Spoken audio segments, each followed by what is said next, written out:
টানা এক সপ্তাহের ভারী বর্ষণে কক্সবাজারের পেকুয়া উপজেলার পৌরসভাসহ বিভিন্ন ইউনিয়নের বিস্তীর্ণ এলাকা পানিতে তলিয়ে গেছে। ডুবে গেছে মাছের প্রজেক্ট, ফসলি জমি, বসতভিটা, শিক্ষা প্রতিষ্ঠান, কবরস্থান ও হাটবাজার। এতে কোটি টাকার ক্ষয়ক্ষতি হয়েছে। এরই মধ্যে গত ৬ জুলাই টৈটং ইউনিয়নে পাহাড় ধসে ৭ বছরের শিশুর মৃত্যু হয়েছে। উজান থেকে নেমে আসা পাহাড়ি ডলে সদর ইউনিয়নের পূর্ব মেহেরনামা, পশ্চিমপাড়া ও ৮ নম্বর ওয়ার্ডের আলেকদিয়া কাটা এলাকায় বেড়িবাঁধ ভেঙে লুকালয়ে পানি প্রবেশ করে। এরপর একের পর এক গ্রাম প্লাবিত হয়ে প্রায় ৪০,০০০ মানুষ পানিবন্দী হয়ে পড়ে। চরম দুর্ভোগে পড়েছেন স্থানীয় বাসিন্দারা। টৈটং, উজানটিয়া, মকনামা, বারবাকিয়া, শিলখালী সদর ও রাজাখালী ইউনিয়নের বিভিন্ন আশ্রয়কেন্দ্রে পরিবার পরিজন ও গবাদি পশু নিয়ে আশ্রয় নিয়েছেন হাজার হাজার মানুষ। প্রশাসনের পক্ষ থেকে বিশুদ্ধ পানি, শুকনো খাবার এবং প্রয়োজনীয় সহায়তা দেওয়া হচ্ছে। তবে স্থানীয়দের অভিযোগ, প্রতি বছর একইভাবে বেড়িবাঁধ ভেঙে বন্যার পুনরাবৃত্তি ঘটছে।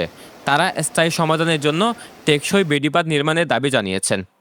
গরবারি মে হারা তো শিলালি মেঘে হারার গরম মাঝে প্রায় 1 কিল পানি এই হার পানি এখন গরুর ভিতরে গরু চল লাগে আনা মানুষ দুর্ভোগ বেশি গরু চল লাগে মানুষ লাগে বেশি কষ্ট খানা পিনে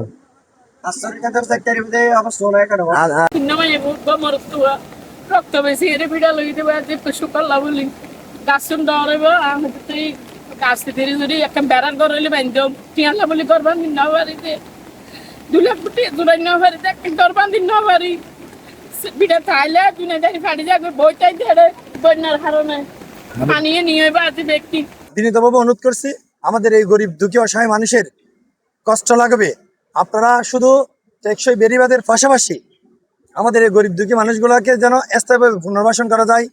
3-4 মাস তাদেরকে না খেয়ে থাকতে হবে, কারণ ধান চাষ করার কোনো সুযোগ নাই, গরু ছাগল যেগুলো আছে সেগুলোকে লালন পালন করার কোনো সুযোগ নাই। এদের পুনর্বাসন এবং এই টেকসই বেড়িবাঁধ যাতে পুনরায় ভবিষ্যতে আর না ভাঙে, সেজন্য আরসিসি ব্লকের মাধ্যমে এই বেড়িবাঁধটাকে নির্মাণ করার জন্য বর্তমান সরকারের কাছে জোর দাবি জানাচ্ছি। পেকুয়া উপজেলাকে কেন্দ্র করে প্রায় ৫০০ কোটি টাকার একটি সমন্বিত বেড়িবাঁধ প্রকল্প নেওয়া হয়েছে। স্বরাষ্ট্রমন্ত্রী সালাউদ্দিন আহমেদের নির্দেশনা অনুযায়ী ১১৪ কিলোমিটার বেড়িবাঁধ উন্নয়নের কাজের পরিকল্পনা রয়েছে। প্রকল্পটির কাজ শেষ পর্যায়ে রয়েছে বলে জানান এই প্রকৌশলী। যেমন এখানে যদি আমি এখন বস্তা ফেলি, আপনি নিজেও বুঝতেছেন যে এখানে বস্তাগুলো থাকবে না, চলে যাবে। অর্থাৎ এটা হচ্ছে শুধুমাত্র লোক দেখানো কাজ হবে। ঠিক আছে, আমরা লোক দেখানো কাজগুলো করতে চাচ্ছি না। যেখানে আমরা এখনো ভাঙে নাই সেখানে কিন্তু ইতিমধ্যে আমাদের জিও ব্যক্তি, আমাদের লোক দাঁড়ায় ছিল, স্থানীয় লোকজনের সহায়তায় আমরা সেটাকে ট্যাকেল করেছি। ঠিক আছে, এই জায়গাটা পানি কমা মাত্র আমরা সেখানে ইমার্জেন্সি কাজ করে দিব এবং এটাকে ব্রিজ ক্লোজ করে দিব। আমরা জিটিউব করে এই ব্রিজ ক্লোজ করে দিব। এটা সহ আরো যেসব জায়গায় আপনার ভাঙন দেখা দিয়েছে বা ভাঙন হয়েছে, ঠিক আছে, আমার অলরেডি আমার এসি স্যারের সাথে কথা হয়েছে।